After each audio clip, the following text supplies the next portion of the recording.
আসসালামু আলাইকুম, আশা করি আপনার সবাই ভালো আছেন। আজকে আমি আপনাদের মাঝে জিন হাজির করা মন্ত্র শিখিয়ে দেব। এটার দ্বারা জিন হাজির করতে পারবেন, হাজির করে অন্য কোনো স্বামী স্ত্রীর ভিতরে মিল মহব্বতের কাজও করে নিতে পারবেন। রোগীর শরীরের জিন দিয়ে আপনি বিচ্ছেদ বশীকরণ কাজগুলা করায় নিতে পারবেন। ডাইরেক্ট ওখান থেকে রোগীর শরীর থেকে ডাইরেক্ট চালান করে দিবেন। সম্পূর্ণ নিয়মকানুন মন্ত্র সহকারে শিখিয়ে দেব। ভিডিওটা ধৈর্য ধারণ করে দেখুন। তো এটার মন্ত্রটা কিন্তু মুসলমানি মন্ত্র,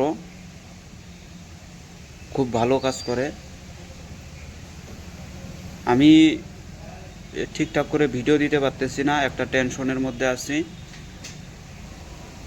যারা কাজকর্ম করানোর জন্য করে ফোন দিচ্ছিলেন, ফোন ধরি নাই, কারণ কয়েকদিন থেকে আমি ফোন বেশি ধরতেছি না। আপনারা যোগাযোগ করবেন বিকাল টাইমে, বিকাল অথবা সন্ধ্যা, এই টাইমে যোগাযোগ করলে তাও কথাবার্তা বলা যায়।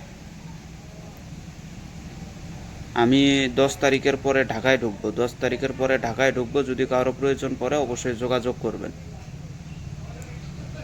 তো আমি প্রথমে একটা মন্ত্র বলি, তারপরে এটা নিয়ম কারণটা বলতেছি।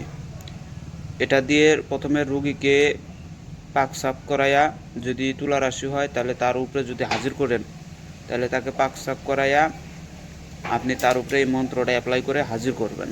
আর যদি জিনে ধরা ভূতে ধরা রুগী হয় তাহলে তো আরও সহজ। যখন হাজির হবে, হাজির অনেক ক্ষেত্রে দেখবেন যখন কারোর উপরে জিন হাজির হয় তখন কবিরাজদেরকে ডাকে। তখন আপনি যদি যান জিনটাকে ছাড়ানোর উদ্দেশ্যে, তখন সেই জিনটাকে ওখান থেকেই ডাইরেক্ট আপনার ওই কাজের উদ্দেশ্যে চালান করে দেবেন নাম ঠিকানার উপরে। তো পদ্ধতি শিখিয়ে দিতেছি, আপনি আগে মন্ত্রটা একবার পড়ে শোনাই। হাজির করার মন্ত্রটা বলতেছি, শুনেন। বিসমিল্লাহির রহমানির রহিম।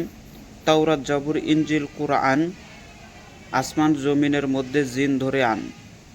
আমার আসনে না আসিলে না কহিলে কথা, সুলাইমান নবীর অজিফা পুড়িয়ে দেব তোদের মাথা। হাজির হও, কথা কও, না হলে সুলাইমান নবীর মাথা খাও। দোহাই পাক পাঞ্জাতন, দোহাই আল্লাহ, দোহাই বড় পীর, হাজির হও, হাজির হও, হাজির হও। এই মন্ত্রটা আপনারা রোগীর উপরে শুধু 7 বার জপ করে ফুঁক মারেন, তৎক্ষণাৎ 7 বারের লাগে না, এর ভিতরে জিন এসে হাজির হয়। মন্ত্রটার ভিতরে কিন্তু ক্ষমতা আছে, বুঝলে বুঝপাতা, না বুঝলে তেজপাতা। জ্ঞানীরা খুঁজে, অজ্ঞানীরা। তো মন্ত্রটা আমি দ্বিতীয় মন্ত্রটা পরে বলবো, তার আগে নিয়মটাকে বলে শোনাইয়া দেই, নাহলে বুঝবেন না আবার। নিয়মটা মনোযোগ দিয়ে শুনেন। নির্জন ঘরে মৃত মানুষের অস্থি ও তেল দিয়ে প্রদীপ জ্বালাবে। পরে এটার দ্বারা এর কি মনে করেন যে, যদি বলেন যে আমি রুগীর শরীরে জিন হাজির করে কাজ করব, তাতেও সম্ভব। যদি বলেন যে আমি রুগীর শরীরে জিন হাজির করব না, মানে ডাইরেক্ট সরাসরি জিন হাজির করে তাকে চালান করব, ওইটাও সম্ভব। আমি দুইটারই নিয়ম বলতে, রুগীর উপরে হাজির করে কাজ করা ওইটা তো বইলাই দিলাম, যে প্রথমে 7 বার মন্ত্র বইরা রুগীর শরীরে ফুঁক মারলে রুগীর শরীরে জিন হাজির হবে। সেই জিনটাকে, জিনের সাথে কথাবার্তা বইলা, জিনের নাম যায় না, পরে আপনি ওখান থেকে আপনি ওই স্বামী স্ত্রী যাদের কাজ করবেন তাদের নামের উপরে চালান দেবেন। আর যদি রুগীর উপরে হাজির না করেন, সরাসরি যে হাজির করতে চান, তাহলে মৃত মানুষের তেল লাগে।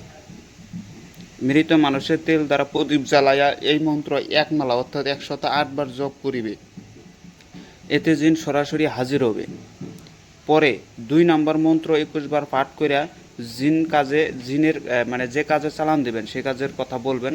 পরে 2 নম্বর মন্ত্র আছে, ওইটা 21 বার জপ করে জিনকে ওখান থেকে চালান দেবেন। আসনের ভিতরে আপনাকে রাখতে হবে, যখন সরাসরি হাজির করবেন বা রুগীর শরীরে হাজির করেন, আসনের ভিতরে রাখবেন মিষ্টি, সন্দেশ, কলা, এগুলা রাখতে হবে। মিষ্টি, সন্দেশ, কলা, এটা মনে রাখবেন। এগুলা রাইখা তারপরে আপনি এই কাজগুলা করবেন। আর এই কাজটা যদি সরাসরি যদি করতে চান তাহলে সাহসী ব্যক্তিরা ছাড়া এই কাজ কিন্তু কেউ করতে পারবে না। সাহসী ব্যক্তিরা এই কাজটা করতে পারবে, অন্যথা কিন্তু পারবে না ভাই। বারবার বলি, যদি কারো কোনো ক্ষতি হয় তাহলে আমি বা আমার ছেলের কোনো প্রকারই দায়ী না। বিশেষ করে এটা গুরুর অনুমতি ছাড়া তো করতেই পারবে না। এটা হচ্ছে ডাইরেক্ট সরাসরি চালান করার নিয়ম বললাম। নিয়মটা আমি আরেকবার বলতেছি, শুনেন। নির্জন ঘরে মৃত মানুষের অস্থি বা তেল দিয়ে প্রদীপ জ্বালিয়ে এই মন্ত্র এক মালা জপ করিবে। জপ শেষে জিন হাজির হবে। পরে 2 নং মন্ত্র 21 বার পাঠ করিয়া কাজের জন্য চলে যায়। 2 নং মন্ত্র পাঠ করলে কাজের জন্য সেই জিন চলে যাবে। আসনে মিষ্টি সন্দেশ কলা রাখিবে। সাহসী ব্যক্তি ছাড়া এই কাজ করিবেন না, নচেত পাগল হবে। এটা হচ্ছে সেই নিয়ম। এখন মন্ত্রটা বলতেছি, যেটা দিয়ে আপনি হচ্ছে কাজে চালান দিবেন। মনে করেন জিন তো হাজির করবেন কোনটা দিয়া, রোগীর শৈল হাজির করবেন আর সরাসরি হাজির করবেন, সেটা হচ্ছে এই 1 নং মন্ত্র। এটার ভিতরে আরও কিছু গুমর আছে, যেটা সরাসরি যখন হাজির করতে যাবেন ওগুলা এই গুমরটা না জানলে পরে হাজির হবে না, হাজির হলেও দেখতে পারবেন না। বিসমিল্লাহির রহমানির রহিম।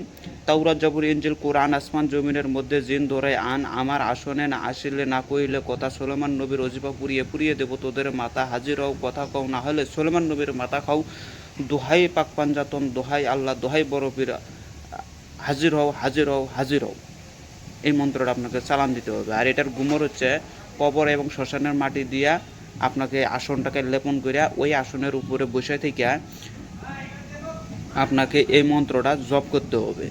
মৃত মানুষের তেল দ্বারা সামনে ঘের প্রদীপ, মৃত মানুষের তেল এগুলোর দ্বারা একটা প্রদীপ জ্বালায় এই মন্ত্র জপ করলে পরে সরাসরি জিন হাজির হয়। পরবর্তীতে 2 নং মন্ত্র পাঠ করে আপনাকে চালান দিতে হবে। আবারও বলি, আমি 10 তারিখে ঢাকার দিকে রওনা দিতেছি। যদি কারো প্রয়োজন পড়ে আমার সাথে যোগাযোগ করতে পারেন। আর ঢাকার ভিতরে যদি কারো কাজকর্ম থাকে অবশ্যই আমার সাথে যোগাযোগ করবেন। তো এখন 2 নম্বর মন্ত্রটা বলতেছি, শুনেন। আর এই মন্ত্রগুলো দিয়ে কাজ করার সময় যদি কারো কোনো ক্ষতি হয়, আমি বা আমার চ্যানেল কোনো প্রকারে দায়ী না। আপনাদের শেখানোর উদ্দেশ্যে বলতেছি, তাই বলে যে আপনারা এটা করবেন, এটা করতে যায় না, হিতে বিপরীত হতে পারে। রোগীর শরীরে তাও করা যায়, কিন্তু সরাসরি কাজটা এটা করা অসম্ভব। এটার ভিতরে ক্ষতির দিক সব থেকে বেশি। এটা একমাত্র যারা এই কবিরাজি লাইনের ভিতরে অভিজ্ঞ লোক একমাত্র তারাই পারবে, অন্যথা যারা নতুন তাদের দ্বারা এটা অসম্ভব।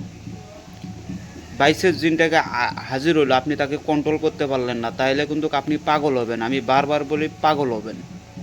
তো 2 নম্বর মন্ত্রটা বলতেছি, শুনেন। আল্লাহর হুকুম, মোহাম্মদের বাণী, আদেশ, জিন্নি আসনে হাজির। আবার বলি, মন্ত্রটা ভুল হইতেছে আমার।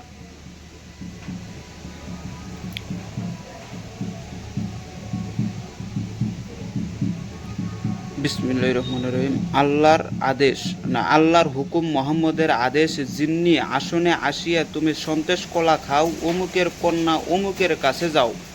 অমুকের ছেলে অমুকের জন্য অমুকের 5 আত্মা 5 পরাণ ধরে খাও। অমুকের দেহ আত্মা মন ধরে অমুকের কাছে আন। যদি অমুক না আসে, দোহাই জিন্নি বাদশা, অমুকের কষ্টের মরণ দাও। হা না হু হা হে হা, অমুকের কাছে যা। বাক্য যদি ছুটে ফুটে, জিন জাতির মাথা নবী সোলেমান কাটে। দোহাই পাক কোরআন, দোহাই আল্লাহ, দোহাই বড় পীর। আবারও বলতেছি,